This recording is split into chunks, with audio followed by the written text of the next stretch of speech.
चलो, तो gas states we are going to understand कि जो चैप्टर का नाम है स्टेट्स ऑफ मैटर है। तो इन द इनिशियल पार्ट जो मैंने आपको बोला है ये एनसीईआरटी में यहाँ तक पढ़ना है आपको, ठीक है? कहाँ तक पढ़ना है? ये वाले पार्ट, राइट? तो इन इनिशियल पार्ट इन्होंने क्या अंडरस्टैंडिंग समझाई गई है कि कोई भी जो एलिमेंट है, राइट, कि सॉलिड, लिक्विड और gas,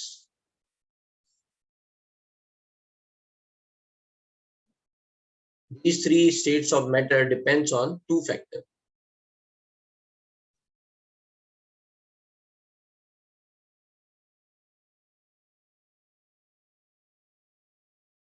One is intermolecular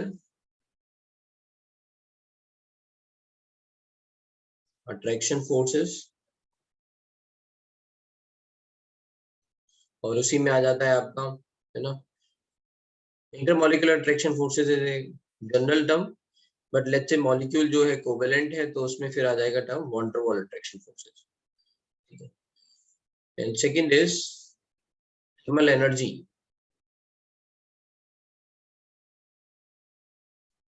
thermal energy, internal energy, right?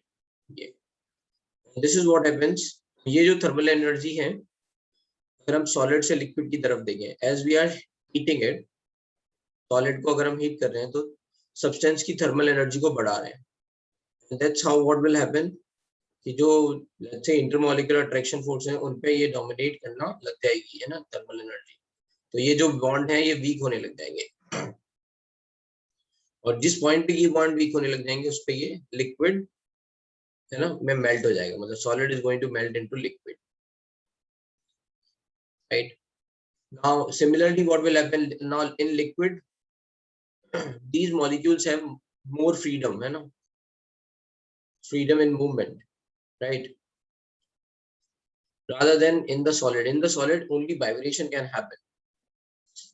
Maximum what will happen, vibration will happen. So as we are giving the thermal energy, these are keep on vibrating, you know, with the higher, let's say, frequency, and then suddenly what will happen at a particular time, the force of attraction is going to be very less, है ना? जैसे जैसे हम temperature बढ़ाते जा रहे हैं वो फोर्स ऑफ अट्रैक्शन कम हो जाएगा। Now they can let's say move.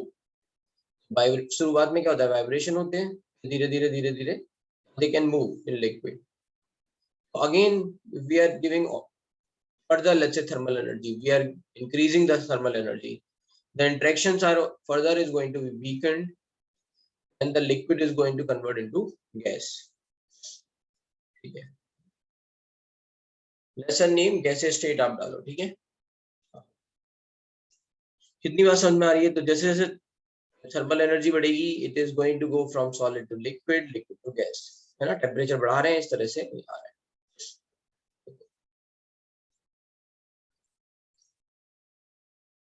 राजी, तुम्हें बाहर निकाल दूंगा, ठीक है?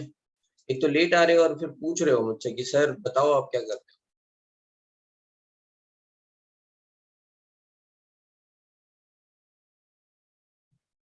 हो। राजदीप तुम्हारा नाम है?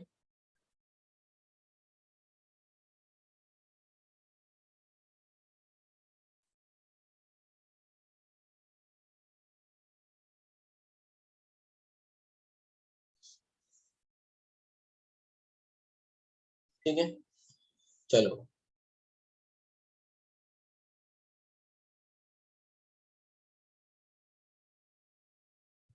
तो नाउ द अपोजिट पार्ट, ठीक है? लेट्स से कोई सब्सटेंस जो है वो गैस में है, now we are slowly decreasing the let's say temperature, है ना? अभी तुमने ये बात की कैसे thermal energy is dominating and then transition is happening from solid to liquid and liquid to gas, right?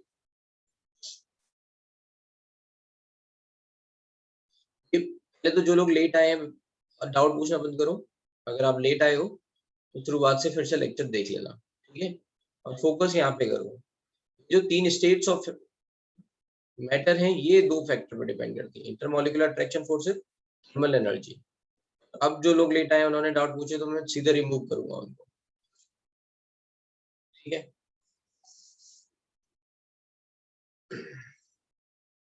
अब उल्टा समझते हैं। मान लो कोई जो है स्टेट, कोई भी सब्सटेंस जो है वो गैसेस स्टेट में, राइट? गैसियस स्टेट में the molecules are moving more freely, ठीक है, और जैसे लिक्विड है, लिक्विड में तो molecules are inside the liquid, but volume of gas, जिसे मैं दो टर्म पे और ध्यान दिलाना चाहता हूँ। जैसे मान लो कहीं पे कोई कंटेनर है, when we are writing let's say volume of liquid,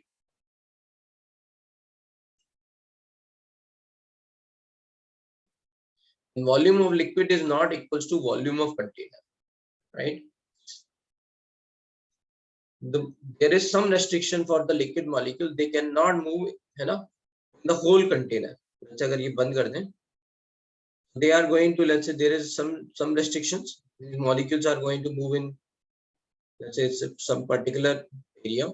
But when we are talking about gas, you know, when we are talking about gas, volume of gas means volume of container, right? इतनी बात समझ में आ रही है?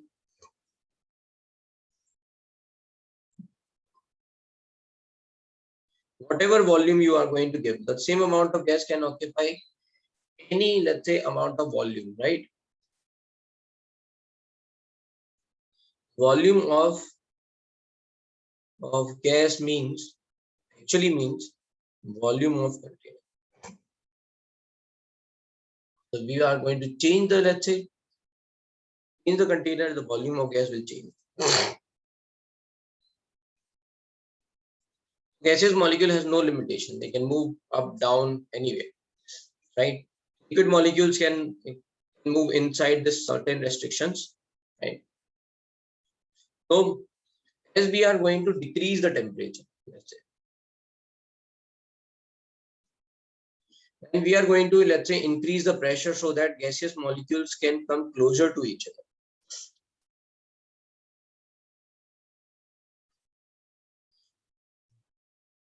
So question is, if container is fully filled with liquid, will it occupy entire volume? Yes, obviously.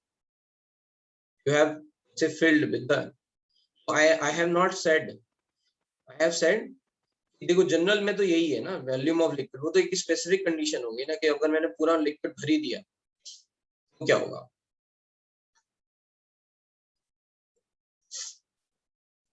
और ये क्या है, ऑलवेज है, volume of gas is always equal to volume of container, right? As we are, let's say, decreasing the temperature and increasing the pressure so that the gases molecules come closer to each other, they are in the vicinity of each other, they can feel the, let's say, attraction forces, and we keep on continuously decreasing the temperature, है ना? अगर हम धीरे धीरे temperature कम करते जाए, क्या होगा?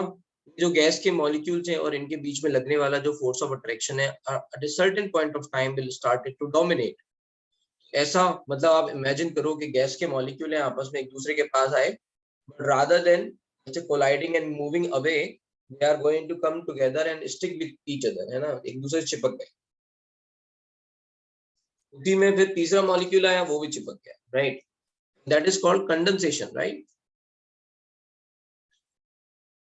इस तरह से क्या हुआ, सारे गैसेस मॉलिक्यूल्स एक दूसरे के पास आते गए and they stick to each other, and the condensation will start, and that's how the liquid will form, ठीक है? अगेन अब लिक्विड फॉर्म हुआ तो मतलब सर्टेन रेस्ट्रिक्शंस आ गई, इसको टर्म बोलते हैं, आगे हम समझाएंगे, डिग्री ऑफ फ्रीडम बोलते हैं, डिग्री ऑफ फ्रीडम। तो कोई भी मॉलिक्यूल है ना, उसकी डिग्री ऑफ फ्रीडम डिफाइन होती है, थोड़ा इस पे बात कर लेते हैं, डिग्री ऑफ फ्रीडम मतलब how many types of, let's से, movement can happen. Let's say if the molecule is considered as a sphere, आगे हम इस पे आएंगे तो दोबारा ऐसे बताएंगे।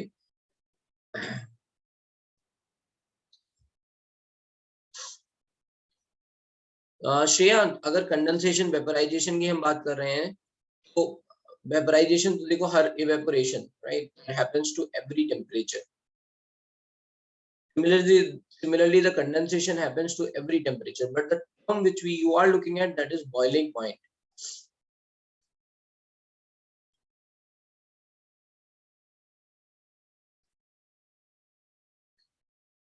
And from gas to, let's say, liquid, we are talking about that the temperature is called critical temperature. So there are two different things, boiling point and critical temperature. We will come to that part later. But अभी बस आपको ये समझना है कि liquid और gas कैसे बनते हैं.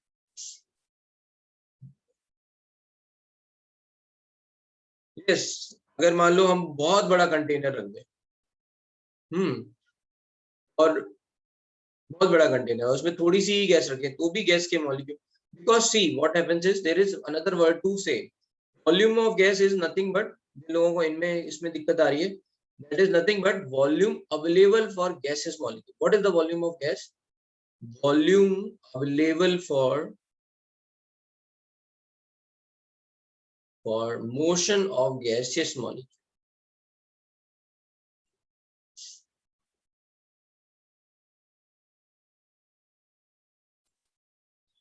Okay. Volume available for motion of gaseous molecules. So if we are going to contain in a very large room, right, then itself the volume of gas is complete the, let's say, container, volume of container, because the complete volume is available for motion of gaseous molecule. मैं बहुत starting में ही बता दे रहा हूँ, कई बच्चों को याद नहीं रहता ये बात. They feel like volume of gas means something like volume of liquid type of thing. नहीं, volume of gas is nothing but volume available for motion of gas molecule.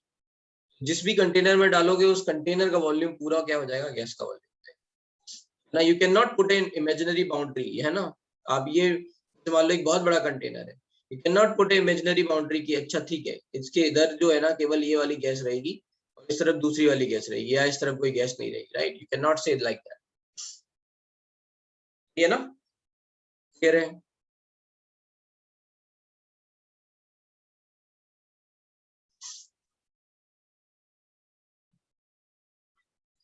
अभी मैं डिग्री ऑफ फ्रीडम की बात कर रहा था. Let's say what is going to be degree of freedom. So let's say if the molecule is completely spherical, so there are three types of degree of freedom. One is, all three are transitional degree of freedom, means movement. So movement in x direction, movement in y direction, and movement in z direction. So degree of freedom means the position of this sphere or ball is going to change in three directions, x, y, or z. Position will change. Or you can say it is going to move in 3 dimension, 3D, right? So degree of freedom is 3. And then all these three degree of freedoms are associated with transitions, from one point to another point, it is moving. So this is called translational degree of freedom. Let's say if the molecule is diatomic, we are like this.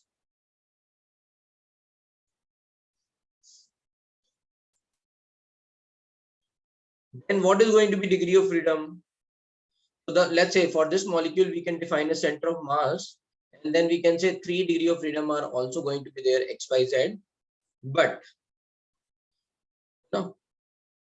there are some other degree of freedom also associated with, which we have not seen here. So if, let's say, this is diatomic molecule, one ball is here, one ball is here, just to imagine, right? If you are going to move this ball like this, the position or configuration is changing or not? The position and configuration is changing or not? Yes. It's called rotational degree of freedom, right? It is called rotational degree of freedom, right? It will happen in two, let's say, plane, right? Like this. Able to understand? Yes. Right? Only in two, not in three. मैं ऐसे घुमा रहा हूँ. There is no change. That means if I am going to rotate along, let's say, y axis, it will change. Right? If I am going to rotate along z axis, it will change.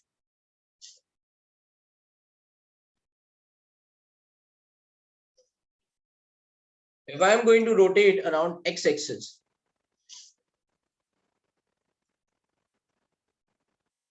it will not change. So how many rotation degree of freedom? 2. Are you able to understand? The configuration is not changing.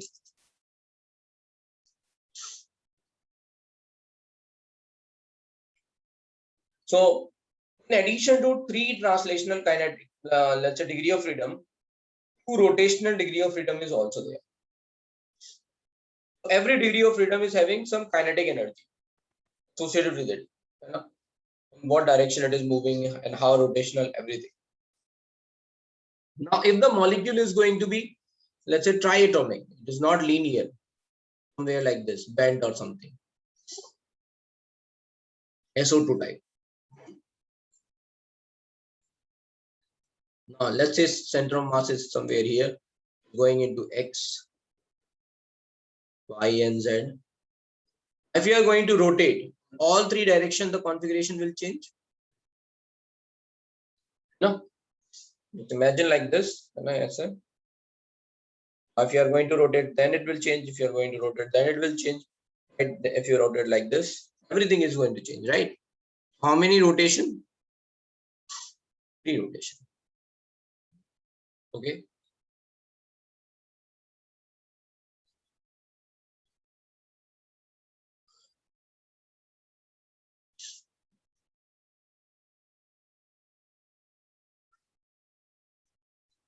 Okay, ठीक है, तो ये बातें आपको समझ में आ रही है, right? And let's say we are going to talk about solid. So there are going to be some more, let's say, degree of freedom that is going to be associated with vibration. So translational means movement, rotation if we are going to rotate, and vibration. So if you are going to talk about solid also, then there are further more, let's say, degree of freedom will come. It is vibration. Vibration will also be there. ये हो गई degree of freedom. And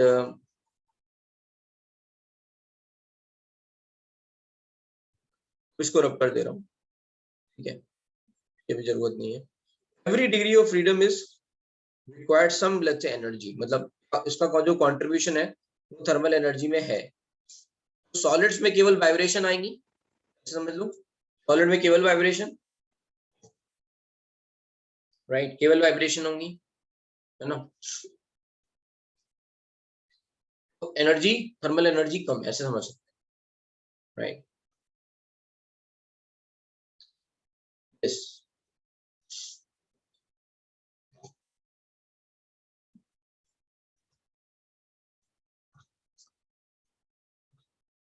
sir am I Audible?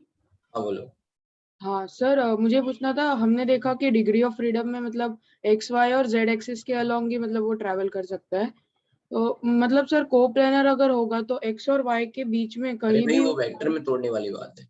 If something is moving, let's say, in any direction, तो उसके velocity vector X Y Z में टूट जाते हैं ना. Yes sir. हाँ, तो वैसे हो गया वो. डजंट मींस कि केबल और एक्स और वाई और जेड में मूव हो रहा है. तो मतलब वो किसी भी डायरेक्शन में मूव करे, you can take into velocity vector and you will say कि यहाँ पे 3 degree of freedom is are going to change. Okay sir. समझे? Yes sir.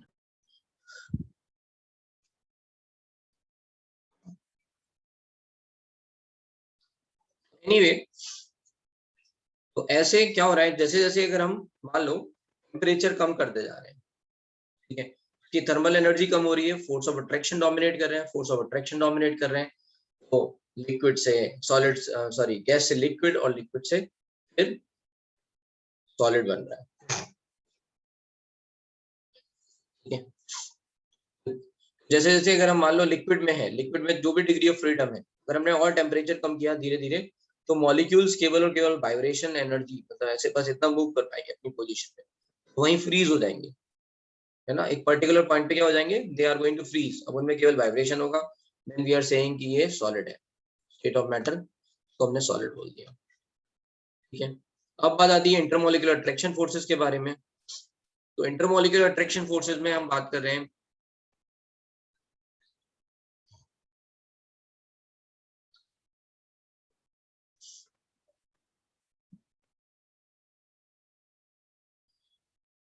attraction forces,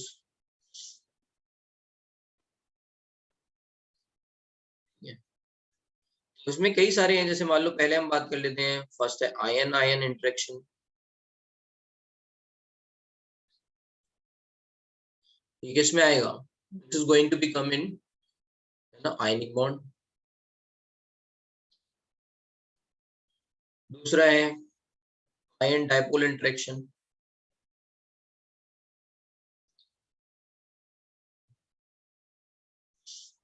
mixture of salt plus water, ऐसे।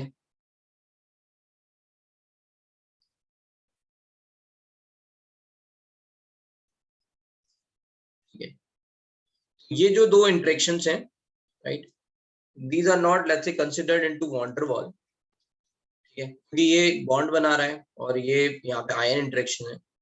You are going to say C type is van der Waal interaction between molecule. Van der Waal interaction मतलब physical interaction, और इसके भी अच्छे part हो गए, dipole dipole,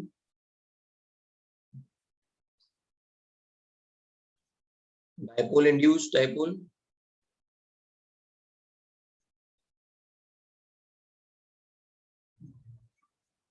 induce dipole and induce induce dipole.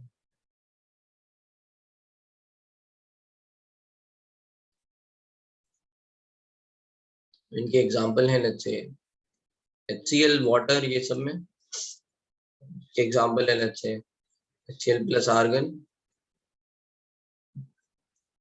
यहाँ पे एग्जांपल आ गया आपके आर्गन। ये इंड्यूस इंड्यूस डाइपोल को और हम क्या बोल रहे हैं? डिस्पर्शन फोर्स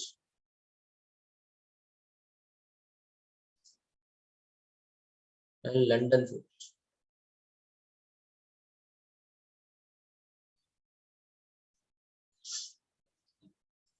वही ऊपर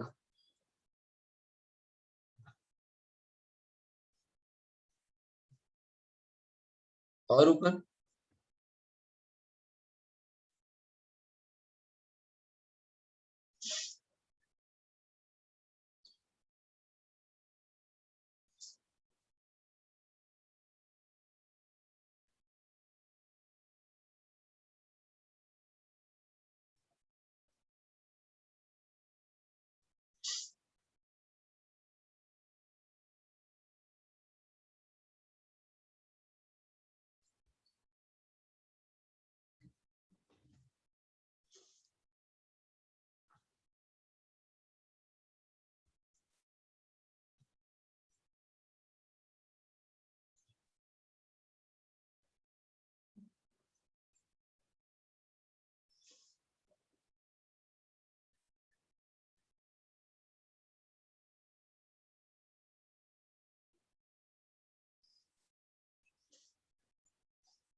इनके भी कुछ नाम हैं, डाइपोल डाइपोल के भी नाम है। एक है यहाँ पे कीसम फोर्स, कीसम फोर्स, और इसका भी नाम है DY force.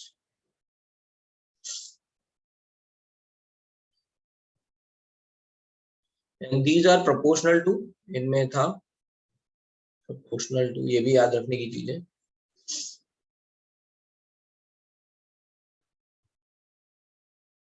This was 1 upon r to r 3, 1 upon r to r 6, 1 upon r to r 6।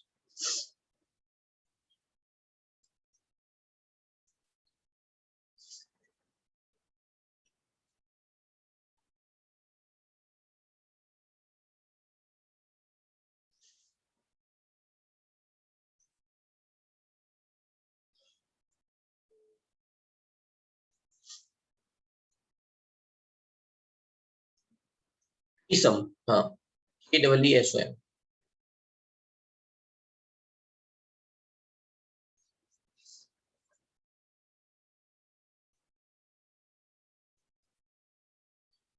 ये तो यहाँ तक आप पढ़ लेना। चलो अब आगे चलते हैं। Now we are talking about gaseous state। Gas को let's say define करने के लिए how many parameters you are required, and then you can say okay this is gaseous state, I know the complete system। You need 4 parameters। You need to define the temperature, you need to define the volume of container in which gas is present, You need to define the pressure and you need to define the amount of gas inside it, moles.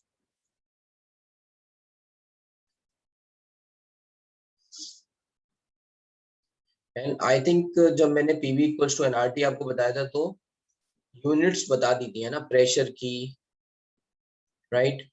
सबसे important pressure ही है, pressure की unit बता दी थी, right? Yes, ठीक है।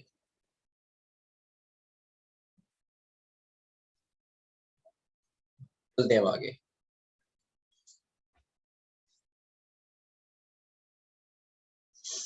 ठीक है, दो मैंने ये ब्रीफ कर दिया लेकिन पढ़ना जरूर, ठीक है? यहाँ तक, यहाँ तक, यहाँ तक सब लोग, जिन्होंने भी नहीं पढ़ा है उतना पढ़ लेना।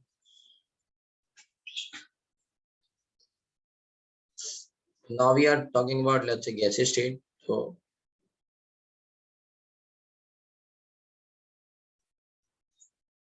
define, let's say, gaseous state.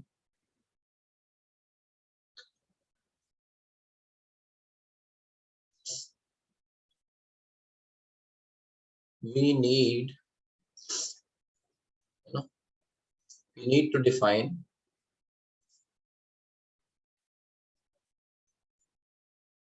four parameters.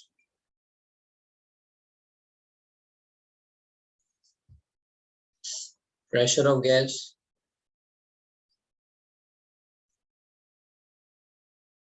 volume of gas, temperature of gas, and amount of gas, amount, or you can say moles of gas. If we know any three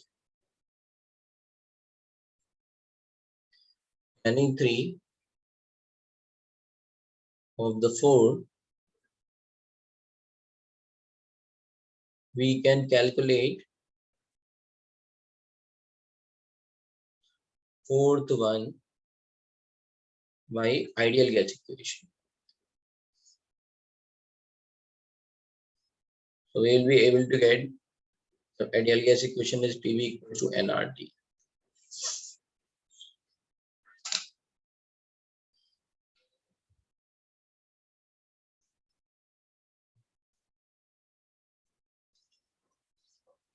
Rajdeep, क्या दिक्कत है? What is your doubt? You can type. करके बताओ मुझे, बताओ।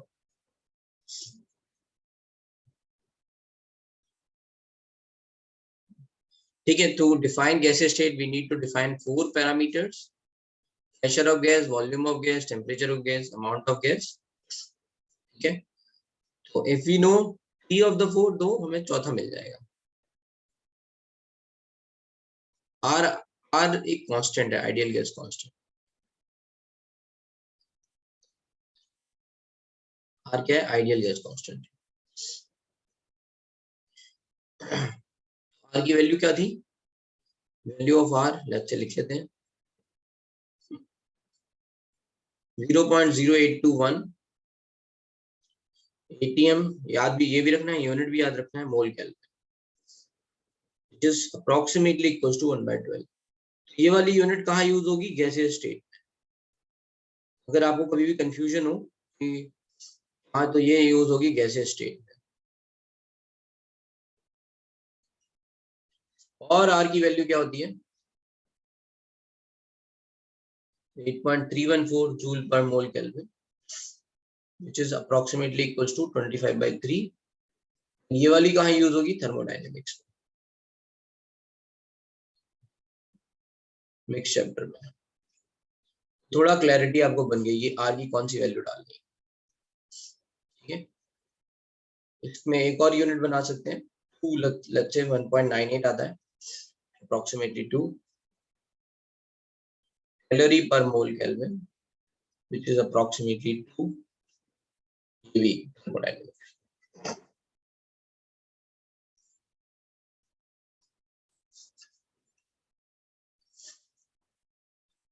Amount और moles of gases हैं, ठीक है, लास्ट पैरामीटर। आगे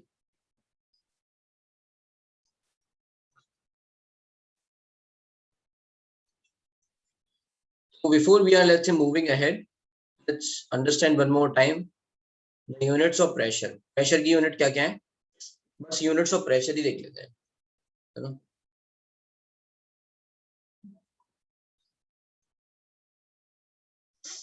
यूनिट्स ऑफ प्रेशर में है first ATM, 1 atm is nothing but 760 mm of Hg,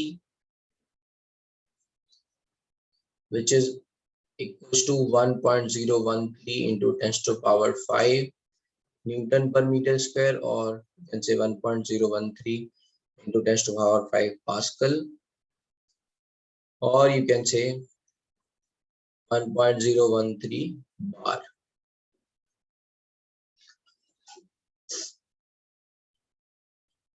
This is, you can say, 760 torr. So you can remember the relation. And second unit हो गई 1 bar. Bar is nothing but 10 to power 5 Newton meter square or Pascal.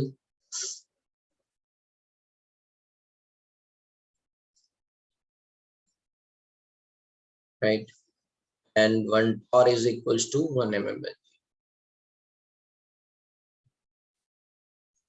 About the measurement of pressure, how this 1 atm is equals to 760 mm of Hg. So this is barometer. So we are going to understand about barometer. कोई यहाँ तक doubt लिख लो जल्दी से।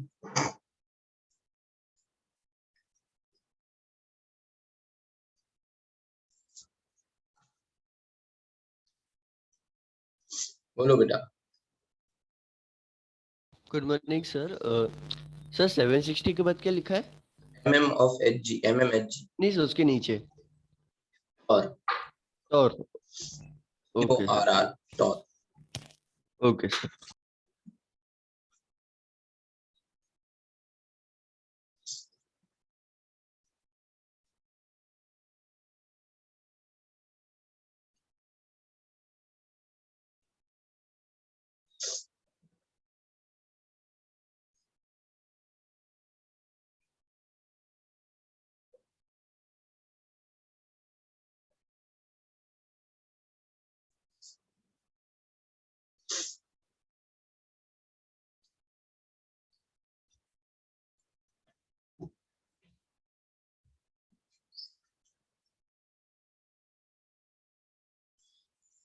Value of R कौन से topic के लिए है? used in thermodynamics, same। हाँ, 1 Newton meter square is Pascal, or you can write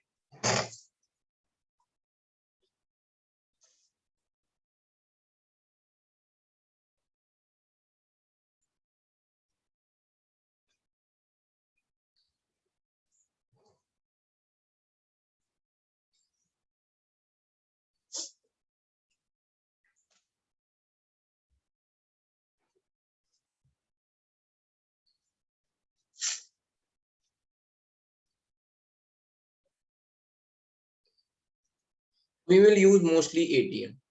Over here, we are going to use mostly ATM or MMHG.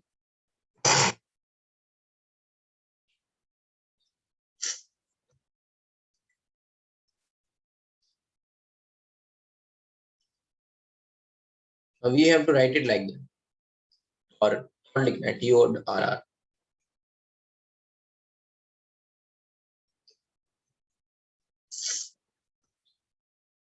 Then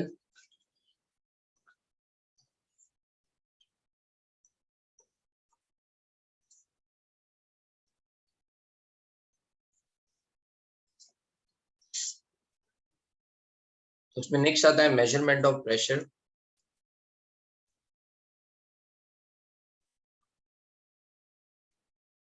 atmospheric pressure, let's say,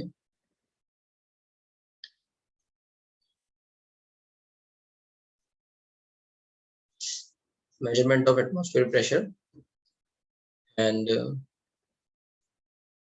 barometer. Before we, let's say, move on to this barometer part, I want you to, let's understand two things.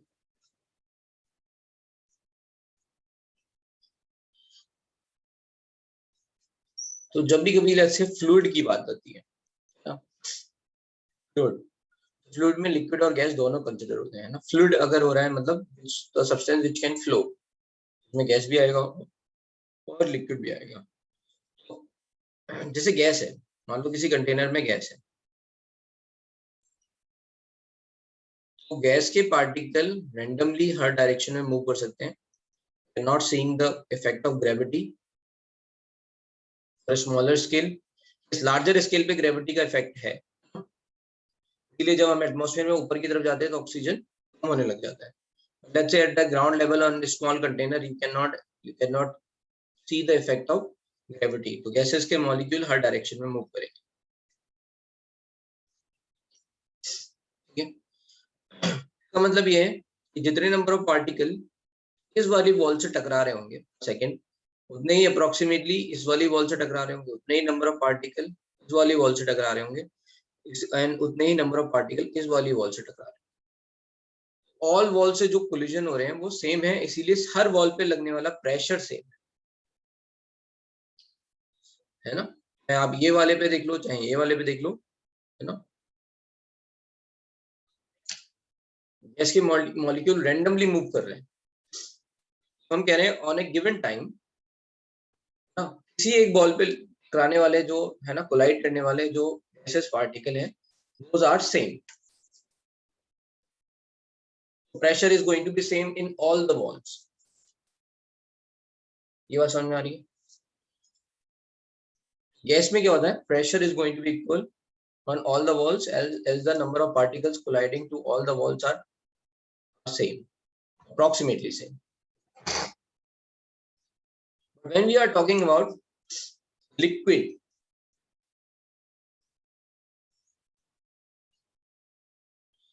when we are talking about liquid, pressure is not same, right? The liquid particle cannot move in all direction. Pressure is going to change with the height or depth.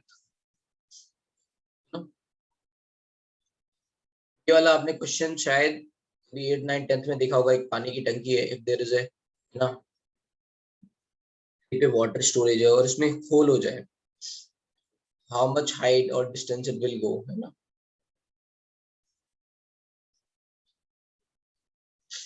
Right. So why this is happening? Because if the hole is over here,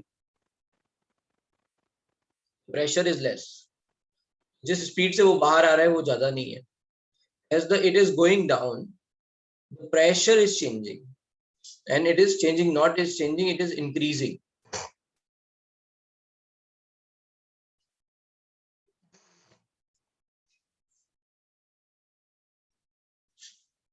So if the doubt is like if the gas is very light, then the pressure on the top wall will be more. No, whether the gas molecule is light or heavy, we are not seeing the gravity effect of gravity. I have already told you this. You know, अगर आपने container में रखा है, अगर ऐसा होता तो room में फिर क्या होता, हेवियर गैसेस ऑक्सीजन वगैरह जो है वो नीचे आ जाती है ना, और नाइट्रोजन ऊपर की तरफ चली जाती. ऐसा होता है क्या? लोग जो है ऐसे लेट के सांस ले रहे हैं. मैं ऊपर खड़े मत हो यार, नाइट्रोजन ज्यादा है.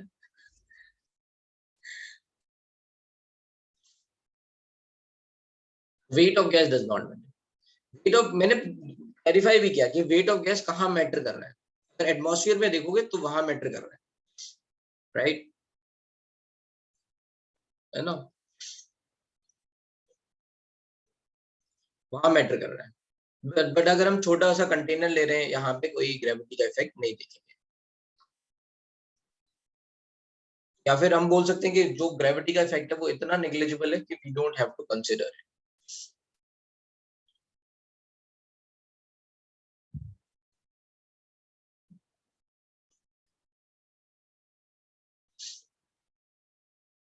हाँ, गुड क्वेश्चन. सो हम इस सेइंग कि सर वो हीलियम बलून ऊपर चला जाता है, राइट.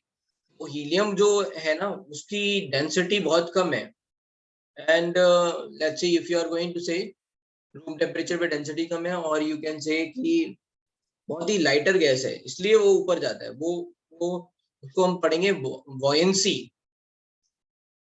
कॉन्सेप्ट आएगा, buoyancy कॉन्सेप्ट। buoyancy क्या होता है, जैसे हम लेट्स से buoyancy कॉन्सेप्ट हमने कहाँ पढ़ा है, स्विमिंग में है ना, वाटर buoyancy, राइट। कि हम लोग क्यों जो है मतलब स्विम कर सकते हैं, right, why it is happening, बताओ।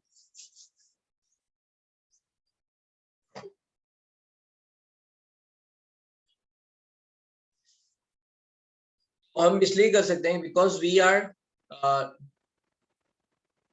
by the swimming we are, let's say, displacing the amount of water which is having more weight than we are having, है ना।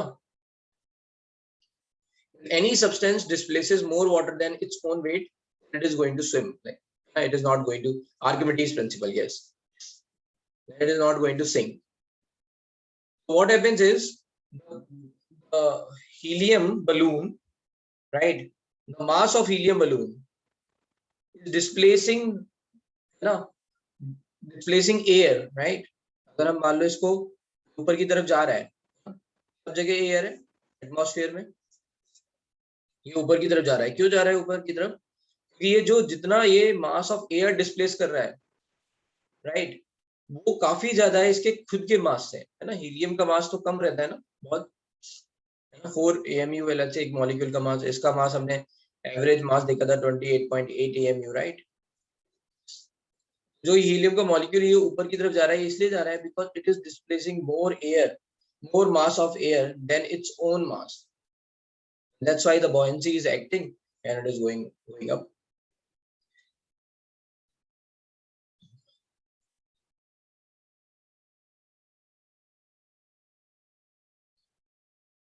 Almost like bubble coming up, right?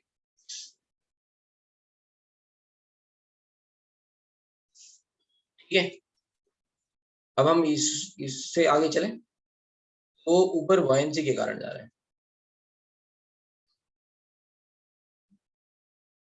हाँ, as per height gas pressure, वही तो मैं बोल रहा हूँ, gas pressure क्यों चेंज हो रहा है। अगर हम नॉर्मल जैसे एटमॉस्फेयर में देखें तो गैस प्रेशर चेंज इसलिए हो रहा है क्योंकि गैस के नंबर ऑफ मॉलिक्यूल्स चेंज हो रहे हैं, नंबर ऑफ मोल्स चेंज हो रहे हैं, V equals to nRT में, और टेम्परेचर भी चेंज हो रहा है। तो all these 4 factors are there ना, ये कारण इफेक्ट तो पड़ेगा ही। अगर आप नीचे मतलब talking about let's say in atmosphere, तो फिर हम बोलेंगे कि वहां पे ग्रेविटी का इफेक्ट आ रहा है वगैरह। बट अगर हम किसी कंटेनर की बात कर रहे हैं, जो कि मोस्टली हम करने वाले हैं, हम वहां पे ग्रेविटी का कोई इफेक्ट कंसिडर नहीं करेंगे। whatever the effect is coming, that is so negligible that we can ignore it. अरे फिर वही बात, ऐसे इमेजिनेशन के लिए तो बहुत सारी चीजें हो सकती है ना कौशल, but what we want to focus is कि कौन से रियलिस्टिक वाले हैं, किसके चांसेस बहुत ज्यादा है। अभी समझा रहे हैं Pallav, wait wait, will come to that point. इतना समझ में आ गया। तो गैस के लिए ग्रेविटी का इफेक्ट नहीं है, and that's why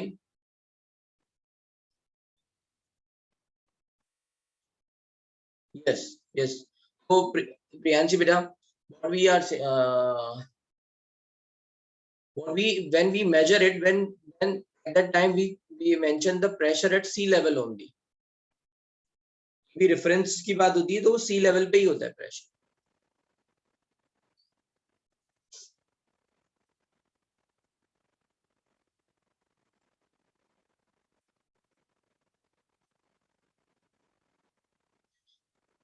sir we are not talking about कि प्रेशर किस तरफ एक्सर्ट करता है, ठीक है, हम वेलोसिटी नहीं दे रहे हैं एक पर्टिकुलर डायरेक्शन में, अब वॉयंसी लग रही है,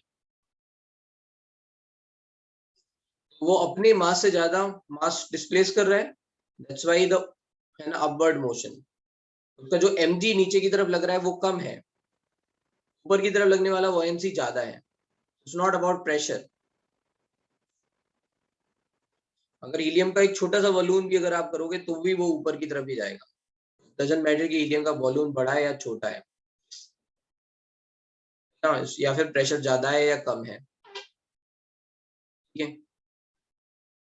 तो अभी यहाँ फोकस कर लेते हैं।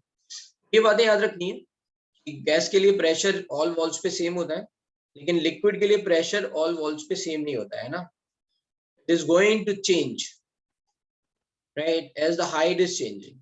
ये आप इधर फोकस करो इस वाली बात पे। मैं क्या बोल रहा हूँ, जैसे जैसे हम नीचे की तरफ जाएंगे, प्रेशर क्या होता है? अच्छा, प्रेशर को थोड़ा सा और समझते हैं। फोर्स बाय एरिया, है ना, फोर्स बाय एरिया। मान लो किसी पॉइंट, एक पतला सा इमेजिनरी, लेट्स से यहाँ पे है ना कॉलम ले लिया हमने। अगर हम इस पे पॉइंट पे प्रेशर देखना चाहते हैं तो इससे ऊपर वाला जो mg है उसके कारण इस पॉइंट पे प्रेशर लग रहा होगा, इमेजिनरी पॉइंट के हिसाब से समझो। इसके लिए mg क्या होगा? ये वाला पॉइंट बड़ा बनाए,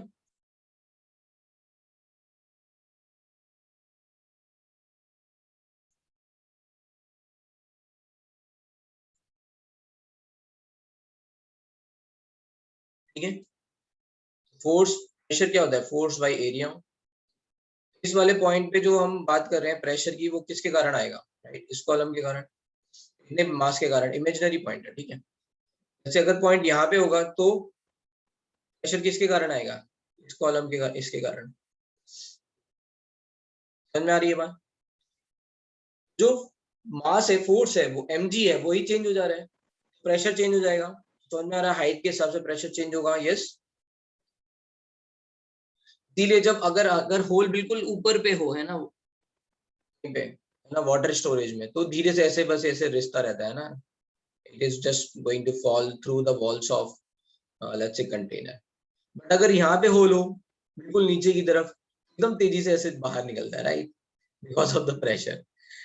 अगर नहीं किया एक्सपीरियंस तो एक वाटर बॉटल में ऐसे होल करके देख लेना, ठीक है।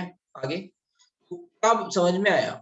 समझ में आया कि प्रेशर चेंज हो रहा है। बट अगर किसी हॉरिजॉन्टल लाइन पे प्रेशर देखा लिक्विड के लिए, इस हॉरिजॉन्टल लाइन पे प्रेशर सब जगह सेम है ना, क्योंकि हाइट सेम है, राइट। कहा क्या आपने बात सीखी? गैस के लिए हर वॉल्स पे प्रेशर सेम है, doesn't matter we are going in which direction.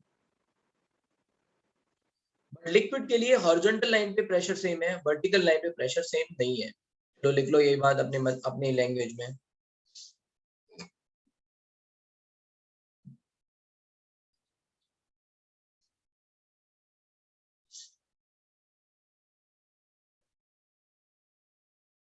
अपने लैंग्वेज में लिखो ये बात। क्या लिखना है?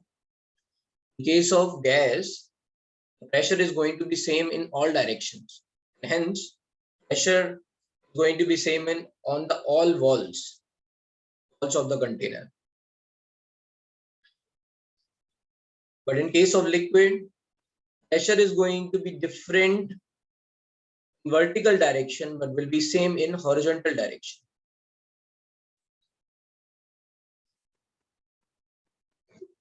यहाँ ड्रॉ करके भी देख सकते हो ऐसे। ये लिक्विड है, इसमें ये पॉइंट ले लिया, यहाँ सब जगह प्रेशर सेम होगा। Let's say if you have seen P1 P2 P3 P4 सब सेम हो जाएगा, P1 equals to P2 equals to P3।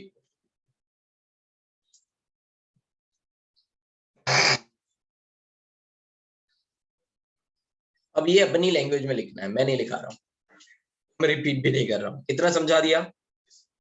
Try to write by yourself ना। डोंट बिहेव लाइक कि सर कॉन्सेप्ट आता है लेकिन बोलना नहीं आता, एक्सप्लेन कैसे करें। ऐसा होता है ना, कुछ बच्चों से पूछा जाता है कि बताओ अच्छा एक्सप्लेन करो, तो इधर उधर देख रहे होते हैं। अगर उनसे फॉर्मूला पूछो तो वो बता देंगे, बट उनसे कहा जाए एक्सप्लेन करो, they don't know how to put everything into words. आता है पर समझाना नहीं आता।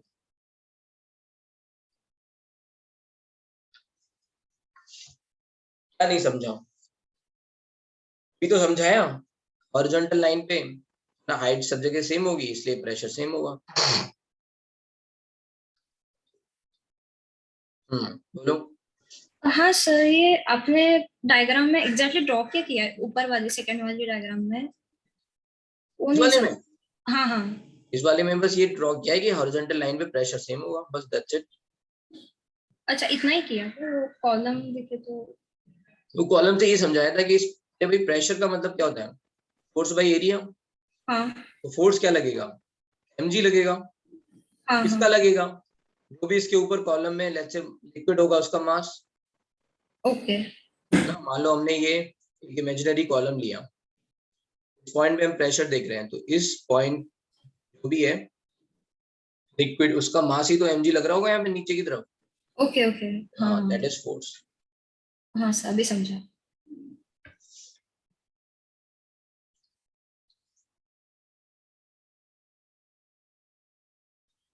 लेट्स से टेल मी,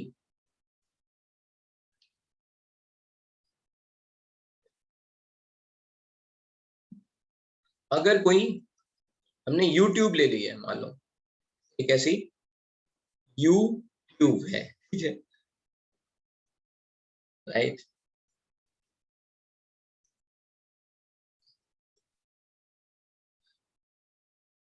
हम कोने की बात ही नहीं कर रहे हैं, हम तो हॉरिजॉन्टल लाइन की बात कर रहे हैं। अगर यहाँ कोना अगर आप लोगे, ये कोना लो, कुछ फर्क नहीं पड़ता, है ना, सेम हॉरिजॉन्टल लाइन की बात हो रही है, ठीक है। कोन शेप, कोन शेप मतलब ऐसे है ना।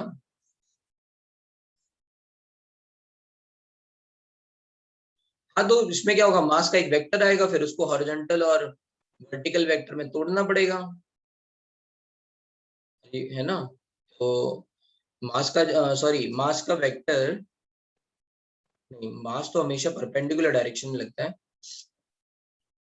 मतलब फिर वेक्टर सम करना पड़ेगा किसी एक पर्टिकुलर डायरेक्शन के हिसाब से, देन इट विल कम,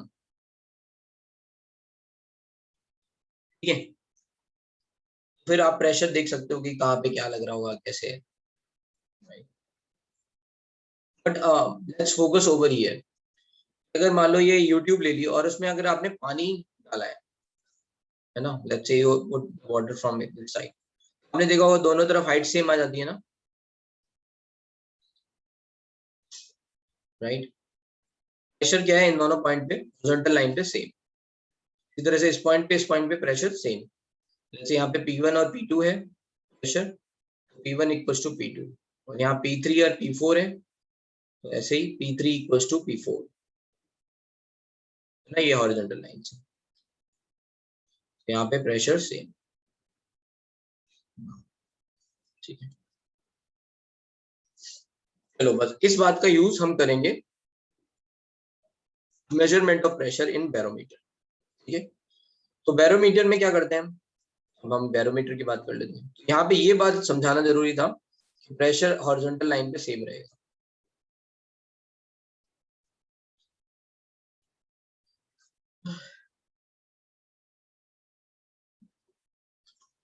तो होता क्या है, इसका एक रफ डायग्राम मैं बना रहा हूँ। बैरोमीटर का जो मेन प्रिंसिपल वो यही है, ऐसे एक कंटेनर टाइप का है छोटा सा, उसमें मरकरी भरा हुआ है, ठीक है, और एक ऐसी ट्यूब है,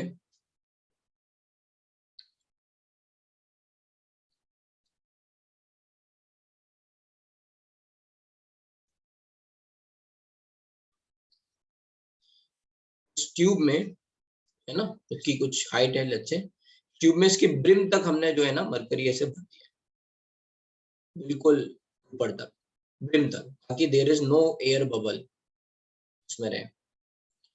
इसको ऐसे क्लोज करो, उल्टा करो, और फिर धीरे से ये लिड हटा दो, ठीक है। अब ये क्या हो गया, ये कुछ ऐसा हो गया,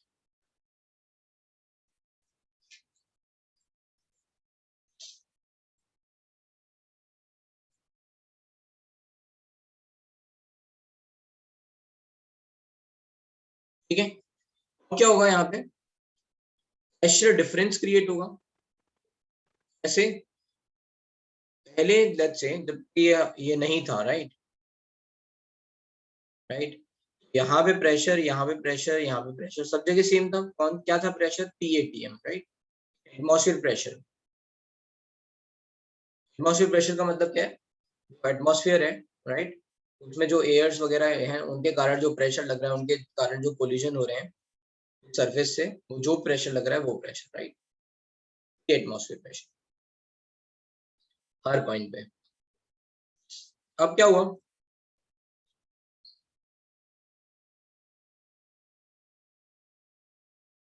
राइट,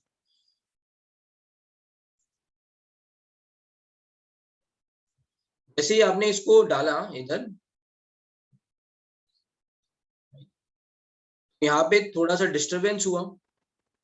इस डिस्टरबेंस को मैनेज करने के लिए क्या होगा, जो लिक्विड होगा वो एक पर्टिकुलर हाइट पे जाएगा।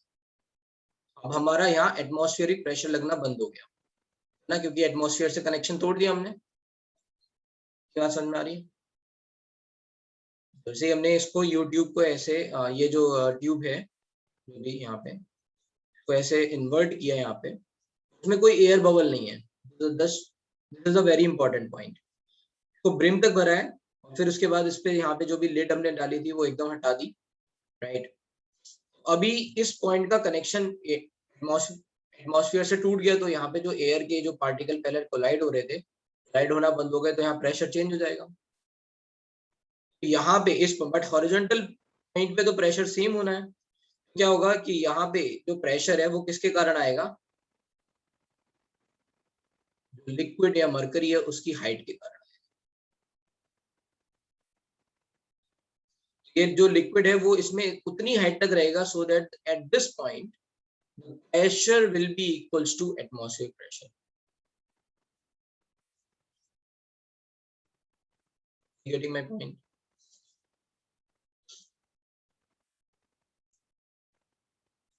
ठीक है। अच्छा, यहाँ पे हमने ब्रिम तक क्यों भरा है? Why we are avoiding the air bubble? और एयर हम क्यों अवॉइड कर रहे हैं कि जैसे अगर हम इसको इन्वर्ट करेंगे, तो ये जो भी अगर यहाँ पे एयर होगी वो यहाँ पहुंच जाएगी, राइट, है ना। कुछ यहाँ पे मान लो जगह बची, उसमें एयर आ जाएगी, then that is also going to exert some pressure, so we don't want that. Then it is going to be called as faulty parameter. We want vacuum over here, है ना। यहाँ पे क्या होना चाहिए, वैक्यूम होना चाहिए। जहाँ यहाँ पे प्रेशर जो होना चाहिए वो क्या होना चाहिए, 0।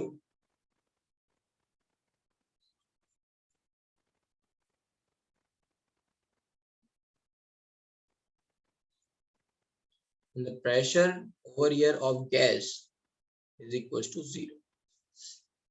ठीक है, जो प्रेशर आएगा इस पॉइंट पे वो केवल और केवल इस मास के कारण आएगा, मरकरी के इस मास के कारण इस पॉइंट पे आएगा जी, and that is going to be responsible for ATM। Hg इसका प्रेशर है, इस पॉइंट पे जो मरकरी के कारण ऊपर प्रेशर है उसको Hg।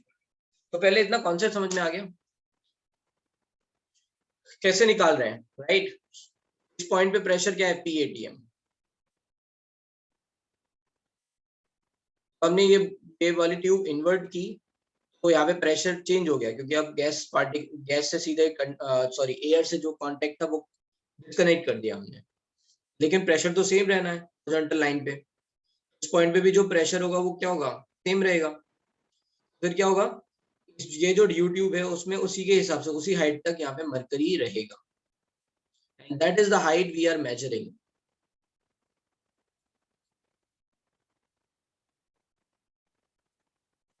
बबल नहीं Reena, that's what we are saying ना, ब्रिम तक भर रहे हैं इसीलिए, बिल्कुल यहाँ तक एंड तक, so that's why there is no air bubble।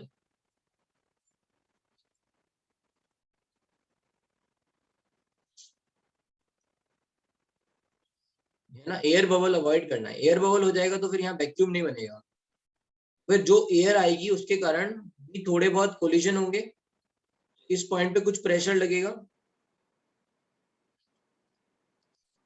Right. Pressure ये वाला क्या है, फॉल्टी बैरोमीटर फिर कहलाएगा। फॉल्टी बैरोमीटर पे बाद में आएंगे। पहली बात तो ये है, we have to avoid the bubbles,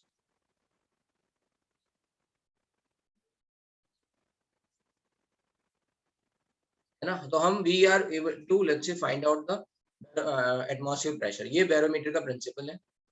देख लेते हैं यहाँ पे कैसे निकालते हैं। प्रेशर होता है हमारा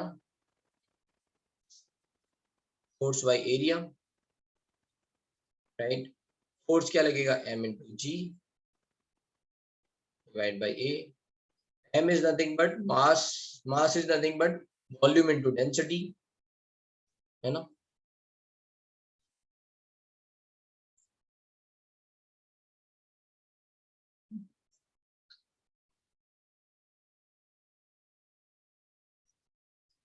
What is volume? Volume is nothing but area of cross section, जो भी हमने लिए लिया है, into h height. ये तो वॉल्यूम होगा इस लिक्विड का, मरकरी का, इस कंटेनर में, area into h, and density is let's say d, हम यहाँ पे लिख देंगे, is equals to a h d d divided by a, फिर कट गया, pressure is nothing but h d g, और है ना, density can be represented as rho also, hence pressure is equals to h d g or h rho g, है ना। इसको रो जी H भी लिखते हैं ऐसे, h rho g, where density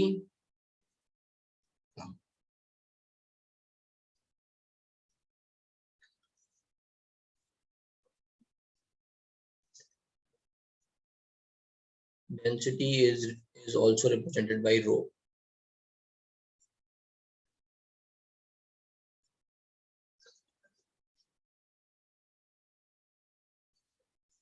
इसे समझ लेते हैं, जिन लोगों को प्रॉब्लम नहीं समझ में आया, ध्यान नहीं दिया, ध्यान से सुनो। यहाँ पे प्रेशर और यहाँ पे प्रेशर सेम होगा, मैं बिल्कुल ब्रीफ में समझा रहा हूँ। यहाँ पे है ना हॉरिजॉन्टल लाइन है लिक्विड में, यहाँ पे लगने वाला प्रेशर किसके कारण होगा, इस जो भी ये ट्यूब है उसके कारण होगा। यहाँ प्रेशर वैक्यूम है तो है ना पी गैस, प्रेशर क्या होगा, 0। पॉइंट पे लगने वाला प्रेशर क्या होगा, तो H G, which is we are saying due to mercury, कोई प्रेशर आ रहा है, these two pressure are going to be same pressure, है ना।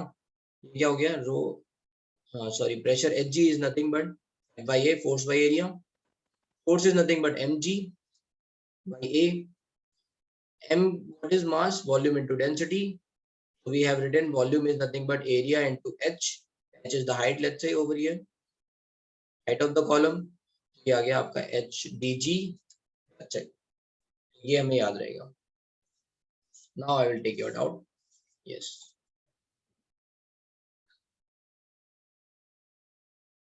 हाँ बोलो।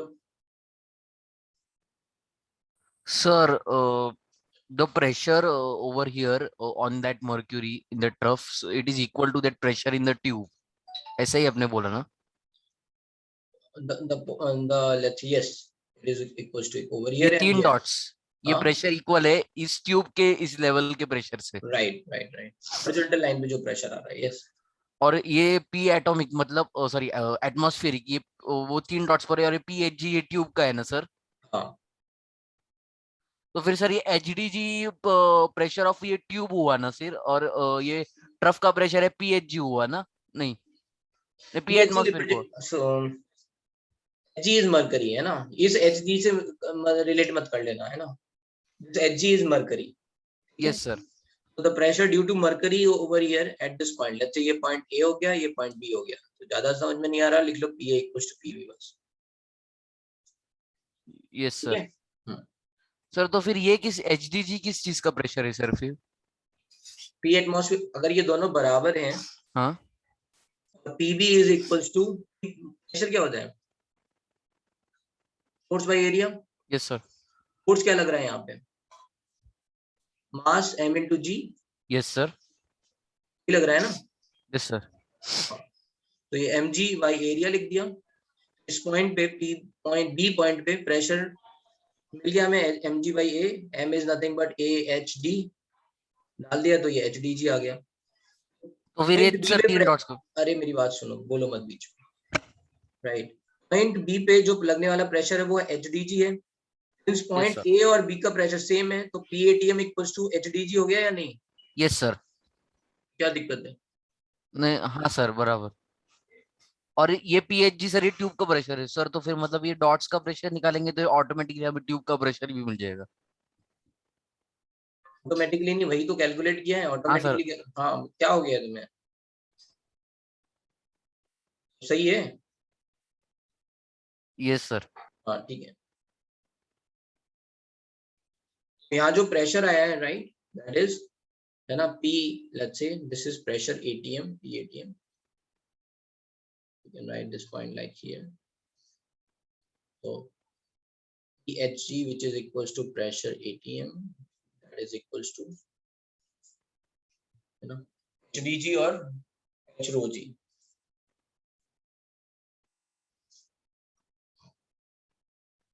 Next out. और किसी को कोई डाउट है?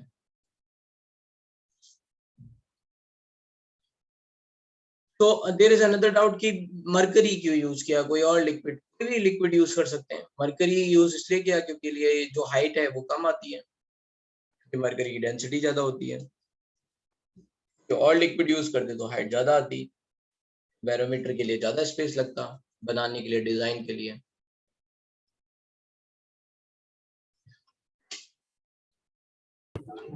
Sir volume is equal to area into H, तो ये एच क्या है? Height of the column, H is height of the column. Okay H क्या है? ये height of the column above the mercury level, ये यहाँ से इससे ऊपर। Okay sir.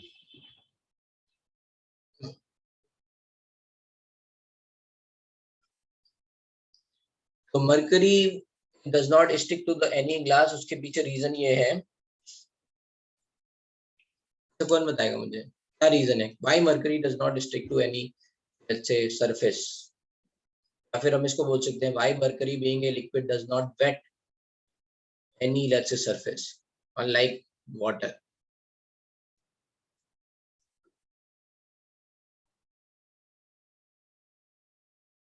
बोलो एरोशील, क्या डाउट है? नहीं सर, ये आंसर देने के लिए। बताओ। सर क्योंकि मर्क्यूरी का ग्लास के साथ फोर्स ऑफ अडेशन बहुत वीक है, वो चिपकता नहीं है ग्लास पे इतना। और यू कैन से द, इसमें होता है कि adhesive force and cohesive force are two, let's say, term. Adhesive is forces means two different, let's say, molecules के बीच के force या two different surface के बीच के force, right?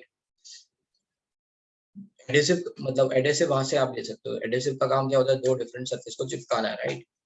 दो different surface के बीच के जो force होंगे वो होते हैं adhesive force, और वो weak होते हैं, ये रुसील ने बोला। और इसी को ऐसे भी बोल सकते हैं कि कोहेसिव फोर्स बहुत स्ट्रांग होते हैं मरकरी में। मरकरी के आपस में एक दूसरे के साथ जो in let's say attraction force होते हैं वो स्ट्रांग होते हैं। इसके कंपैरिजन में, एडेसिव फोर्सेस के कंपैरिजन में ऐसा नहीं, बहुत स्ट्रांग होते हैं।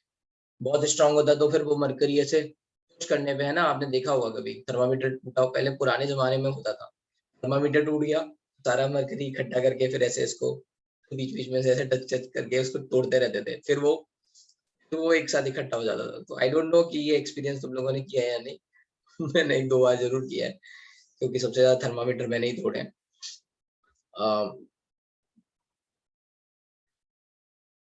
नहीं किया है? नहीं नहीं, ऐसा कुछ नहीं भाई, टच करने से थोड़े ना मर जाएंगे।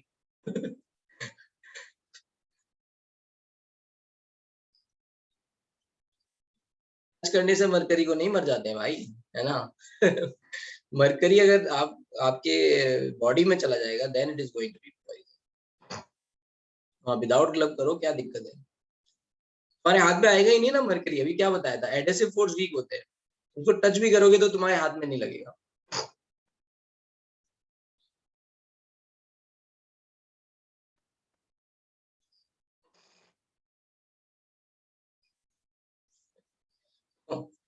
है ना, अभी आज जाना एक थर्मामीटर लेके आना, बिल्कुल क्लासिकल वाला, तोड़ना पहले, देन ट्राई।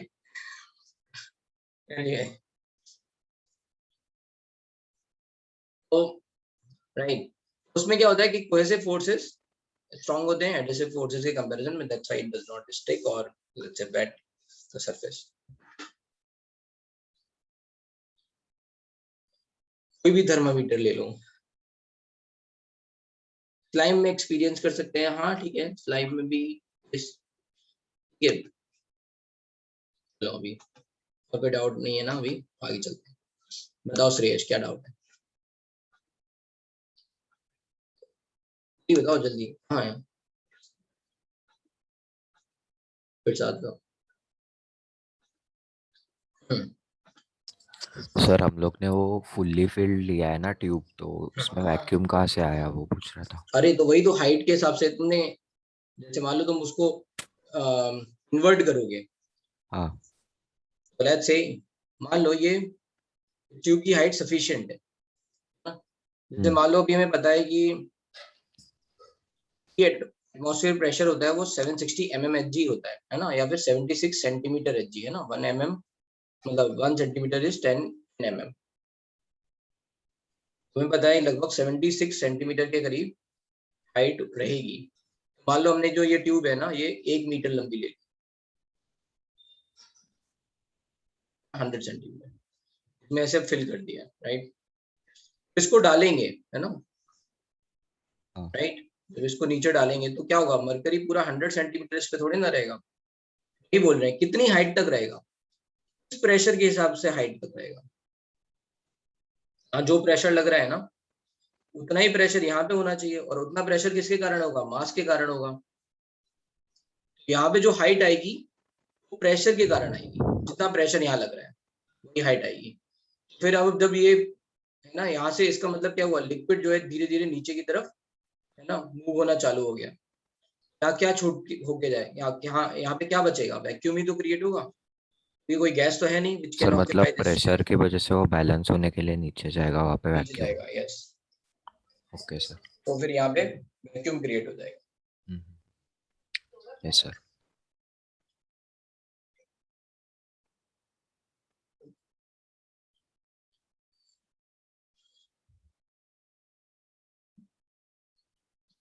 तो अभी इधर फोकस करते हैं, ठीक है। तो अभी जो हमें बहुत इंपॉर्टेंट बात पता चली कि we can mention the pressure in terms of height, क्योंकि देखो जी इज ए कांस्टेंट है ना, 9.8 मीटर पर सेकंड स्क्वायर। तो डेंसिटी भी कांस्टेंट अगर हमने फिक्स कर दिया, लिक्विड मरकरी है, तो क्या कांस्टेंट नहीं है, वो है H, right, which can change according to the pressure, है ना। तो अगर मान लो प्रेशर को हमें सिंपल लैंग्वेज में लिखना हो, then we can represent in terms of height, ठीक है। तो अभी पहले कैलकुलेट कर लेते हैं। तो calculation of ATM density of mercury, है ना, इसका मतलब है डेंसिटी ऑफ मरकरी।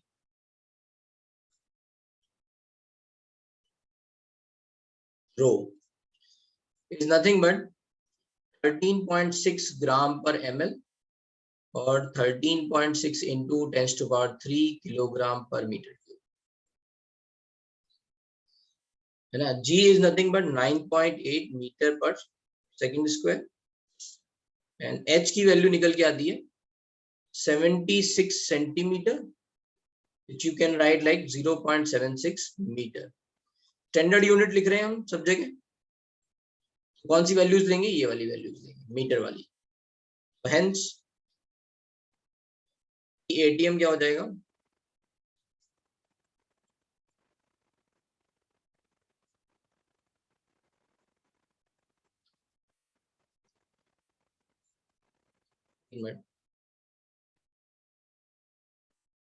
कैलकुलेशन के बाद क्या लिखा है वहां पे, calculation P of PATM atmosphere pressure ना। तो PATM निकाल रहे हैं ना यहाँ पे, तो H क्या निकल के आता है 76 सेंटीमीटर, विच यू कैन से 760 mm और 0.76 metre. So what if we insert more external pressure on the tube by hand and press it downward? तो ऑब्वियसली आपने एक्सटर्नल प्रेशर लगा दिया तो है ना प्रेशर बढ़ जाएगा। अगर आप अलग से और प्रेशर इस ट्यूब पे आप ही लगा रहे हो पूरा pressure, right, you are exerting pressure, पूरा प्रेशर बढ़ेगा।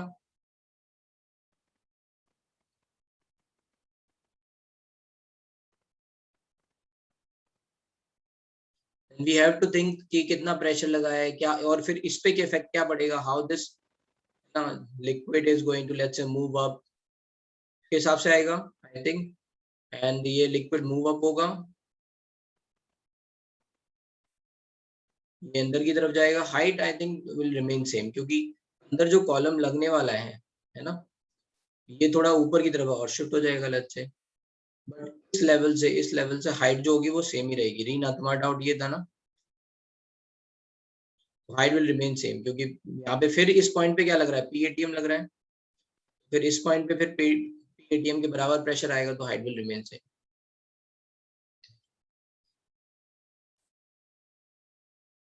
वाटर बबल नहीं आएगा, तुम लोग वो बात इमेजिन कर रहे हो कि तुमने वो मग लिया है और पानी की बाल्टी में खुद से डाला है, राइट।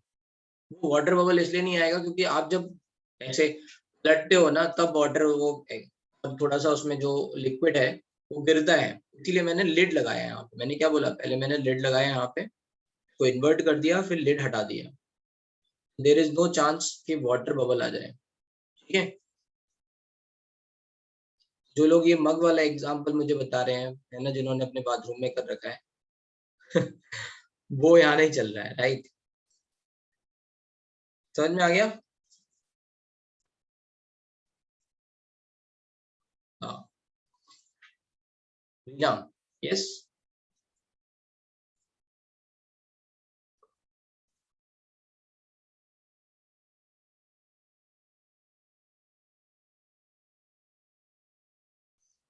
तो अब यहाँ पे देख लेते हैं क्या आएगा।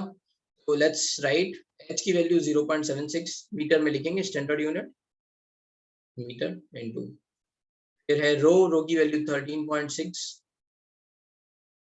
into 10⁻³ kilogram per metre cube, and v की वैल्यू 9.8 मीटर पर सेकेंड स्क्वायर। बस इसको आप सॉल्व कर लो, तो इससे आ जाएगा आपका PATM की वैल्यू 0.76 एंड 9.8 एंड 13.6। इसको पूरा आप सॉल्व करना, ये अप्रोक्सीमेटली मैं यहाँ पे लिख सकता हूँ कि है ना 10 इंटू 136 इंटू 0.76, तो ये वैल्यू आती है 101.3। मैं डायरेक्टली लिख दे रहा हूँ 101.3, you can just calculate into 10⁻³।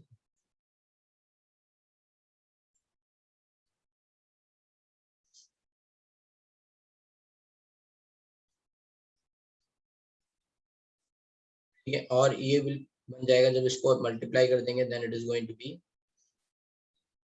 Newton per metre square, and then it is going to be 1.013 into 10⁵ Newton per meter square।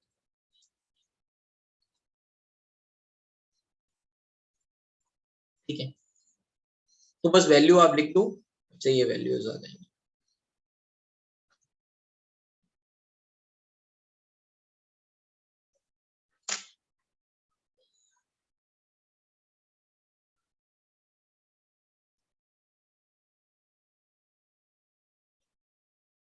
हाँ, ये वैल्यू याद रखनी है, ठीक है, which is equals to 760 mm of Hg।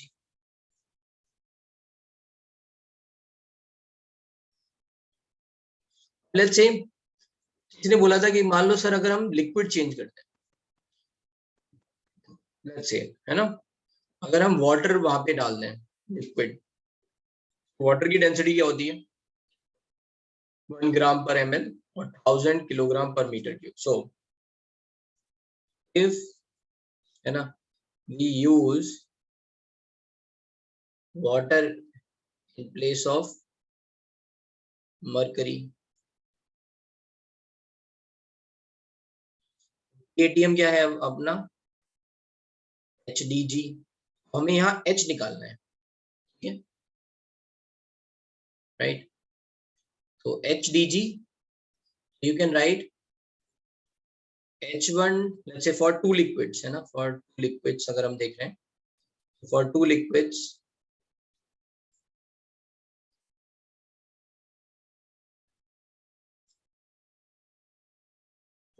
we can write like this, H1D D1G equals to PATM equals to H2D2 G, hence H1 D1 equals to H2 D2. यही तो निकालना है, मैं एटीएम निकालना है। पूरी कैलकुलेशन क्यों करें बैठ के, है ना, इतनी लंबी कैलकुलेशन, उसको दूसरी तरह से कर लेते हैं। और टू लिक्विड्स हमें पता है H1 D1 G1 equals to PATM होगा, और PATM is also equals to H2 D2 G। H1 D1 equals to H2 D2। H की वैल्यू हमें पता है यहाँ पे 0.76 मीटर, डेंसिटी पता है 13.6 into 10⁻³ kilogram per metre cube, right.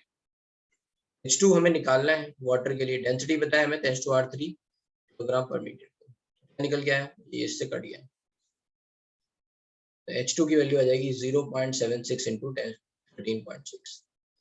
किसमें आएगा, मीटर में, है ना। H2 की वैल्यू बताओ भाई, ये कितनी है, 10 पॉइंट समथिंग आती है, 10.3। एग्जैक्ट वैल्यू बताओ।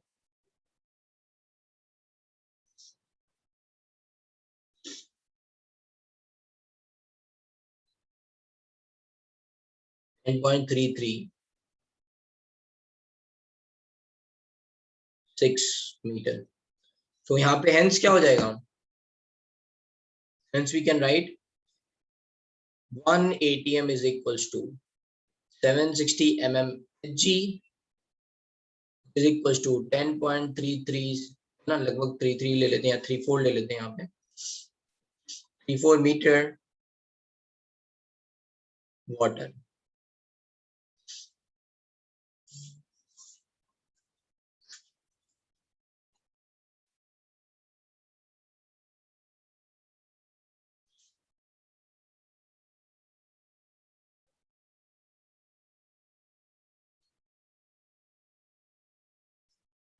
So there is no interaction of mercury with air, Aditya।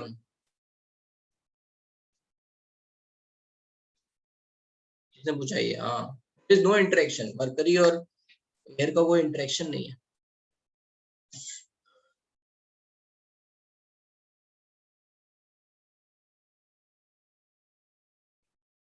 कह रहे हो, हद डाउन नहीं समझ में आ रहा है। वैसे भी मरकरी इनर्ट है काफी, और मरकरी रिएक्ट नहीं करता है। हाँ Sir, if the impurities fall on mercury, then it will change the level of mercury in the tube, ना? हाँ, तो डेंसिटी चेंज हो जाएगी। Let's say if somebody is saying कि मरकरी में हमने कुछ मिला दिया है, तो density will change and obviously yes. Okay, so we have to keep changing mercury then. नहीं, we don't have to change mercury, mercury का कोई इंटरेक्शन नहीं हो रहा है ना। Okay. ऐसा थोड़ी ना है कि मरकरी चेंज होता है, जैसे मान लो थर्मामीटर है, उसमें मरकरी की हाइट ऊपर और नीचे जा रही है, दैट्स इट। और क्या चेंज है, किसी से कुछ चेंज नहीं है। Okay, sir.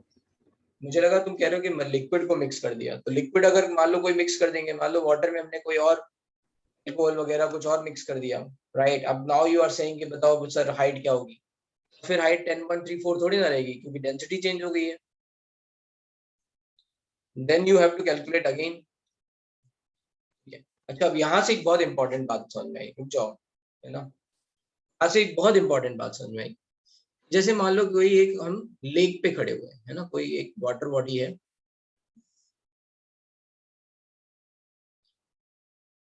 उसके सरफेस पे प्रेशर क्या लग रहा है, PATM, राइट। मान लो एक वाटर बॉडी, कोई लेक, पॉन्ड, कुछ भी है ना, या सी, रिवर, एनीथिंग, ठीक है।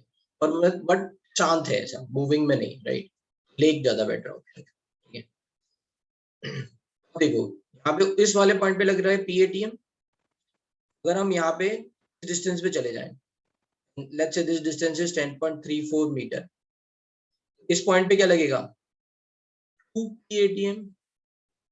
ये PATM यहाँ पे लग रहा है, ये ऐड हो जाएगा।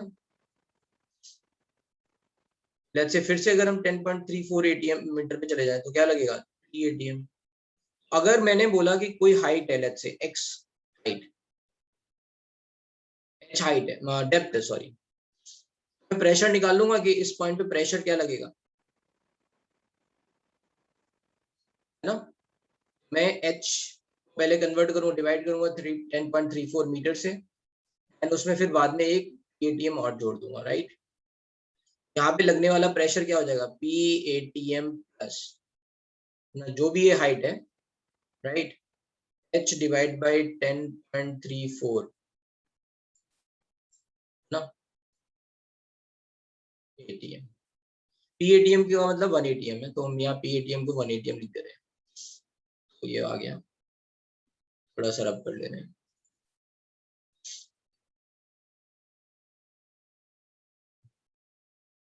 One plus H by H divided by 10.34 ATM, correct? Very interesting. तो कहीं पे भी किसी पॉइंट पे तुम है ना, किसी भी डेप्थ पे तुम हाइट बता सकते हो। तो जो डाइवर्स होते हैं उन पे कितना प्रेशर लग रहा होगा, है ना, उनकी लिमिटेशन इसीलिए होती है वो किस कितनी हाइट तक कितनी डेप्थ तक जा रहे हैं, राइट?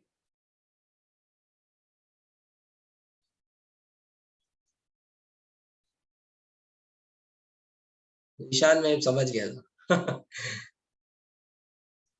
अरे देखो, लेक, मान लो लेक है, ठीक है, उसके बिल्कुल इस वाले पॉइंट पे एकदम बिल्कुल, है ना, 0 लेवल पे प्रेशर क्या होगा? एटमॉस्फेरिक प्रेशर के बराबर होगा, दैट इज 180। जैसे जैसे आप नीचे जाते जाओगे, है ना, वाटर की हाइट के हिसाब से प्रेशर चेंज होता जाएगा। 10.34 मीटर नीचे जाओगे तो फिर क्या हो जाएगा, 1 ATM और जुड़ जाएगा, तो यहाँ पे क्या हो जाएगा, 2 ATM। फर्दर 10.34 मीटर जाओगे, फिर अगेन 1 मीटर जुड़ जाएगा, तो सॉरी 1 ATM जुड़ जाएगा, तो 3 ATM, ऐसे करके प्रेशर जाता जाएगा। लेट्स से अगर मैं बोलूं कि इस डेप्थ पे जाना है, H डेप्थ है, क्या प्रेशर होगा इस पॉइंट पे? इसके कारण आ रहा है 1 ATM प्लस, तो भी ये H है, इसको क्या करेंगे, डिवाइड करेंगे 10.34 से, and then we can write pressure in ATM, correct? समझ में आ गया?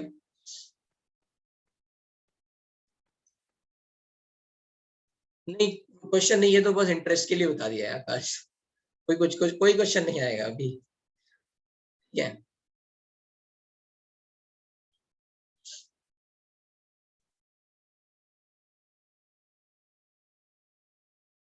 ठीक है, so it means higher the air pressure या atmospheric pressure, the pressure is going to high। अगर मान लो, yes, अगर आप ये कह रहे हो कि राइट, किसी और मान लो आप चले गए, मान लो अर्थ की जगह यू रीच टू मार्स और समवेयर एल्स, वहां पे अगर आप बैरोमीटर से प्रेशर नाप रहे होगे वहां के एटमॉस्फेयर का, then obviously height will change, क्योंकि PATM विल चेंज, है ना, ये चेंज हो जाएगा, तो यहाँ पे हाइट चेंज हो जाएगी। ये आज के लिए काफी है ना, इस पे थोड़ा और इधर उधर, हाई एल्टीट्यूड पे प्रेशर कम हो जाता है तो हाइट कम हो जाएगी। हाई एल्टीट्यूड पे क्या होता है, प्रेशर कम, ये जो PATM हम बात कर रहे हैं या P एक्सटर्नल बात कर रहे हैं, राइट, वो भी लगने वाला है, वो कम हो जाएगा तो हाइट कम हो जाएगी। थोड़ी ना 1 ATM प्रेशर लग रहा है माउंटेन्स पे, प्रेशर वहां पे क्या हो जाएगा, कम हो जाएगा। इसीलिए जैसे मान लो कहीं पे लिखा है किसी माउंटेन में, माउंटेन्स में ये लिखा है कि द प्रेशर इज जैसे 600 mmHg, इसका मतलब क्या है, 600 mmHg का मतलब क्या है कि यहाँ पे जब बैरोमीटर से यूज किया गया था, प्रेशर निकाला गया था, वहां पे हाइट जो है 600 mm आई, 60 सेंटीमीटर आई हाइट। बात समझ में आ गई? यस, तो चलो ठीक है, अब बहुत आज के लिए काफी है, तो सोचो, इधर उधर गूगल करो जो पढ़ना है, ठीक है?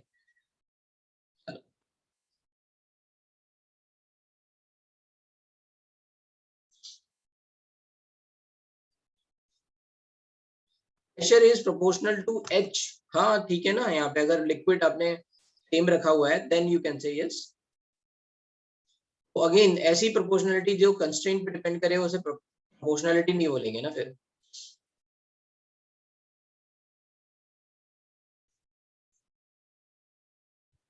ऑब्वियसली प्रेशर इज HDG, तो H पे डिपेंड तो करेगा ही, ठीक है? हाँ, यू कैन लीव, जिनको डाउट है बस वही रुके।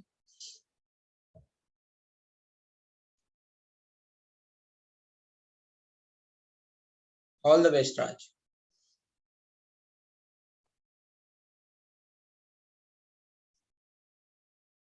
ये डन।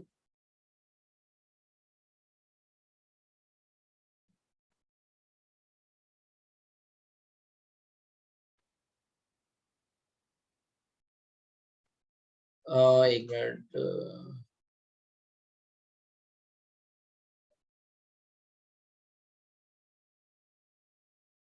एक मिनट. I have conceptual doubts from chemical bonding. Yes, you can send me message, or whenever I will be free, I will tell you. Richika, you already have my number, right? And doubt, yes. क्या है, पानी के depth में हमारी body crush हो जाती है because the pressure is higher than, yeah, okay.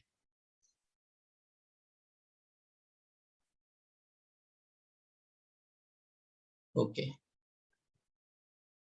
Sir, can I also message some small doubt? Yes, yes, anyone can message me. इसको भी doubt है, but the thing is मेरी कुछ limitation है, ठीक है? Cannot revert you immediately.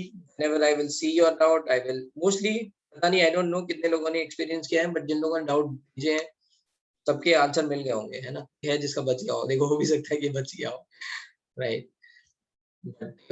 But I try to, let's say, ना सबको बताने की कोशिश करता हूँ मैं. बुकलेट में अल्फा बीटा एक्सरे पे क्वेश्चन है भाई, इसके कुछ पॉइंट्स लिखा, सर्च कर लो ना, अल्फा बीटा गामा क्या है, ये मुझे भेज दो क्वेश्चन क्या है, मैं बता दूंगा.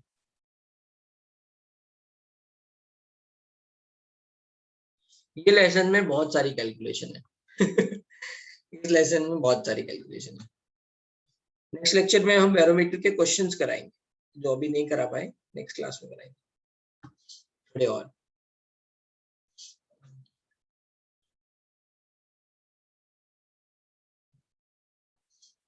अब इजी है, if you feel like you are able to understand everything is easy. If you are not able to understand, then let me know. I will explain again, and then it will become easy. Then कितने marks आए थे last test में?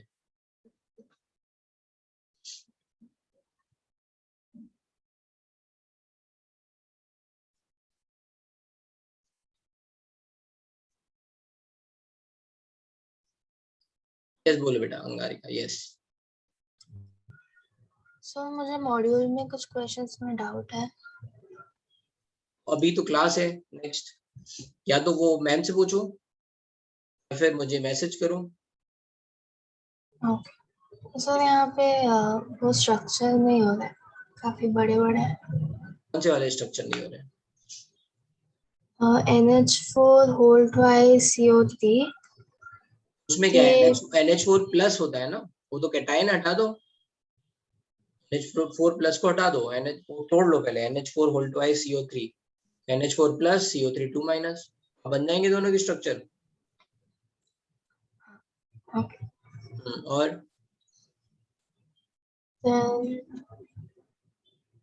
बाकी के शायद हो जाएंगे. ठीक है. Okay, thank you sir. चलो, ओके, देन दैट्स इट.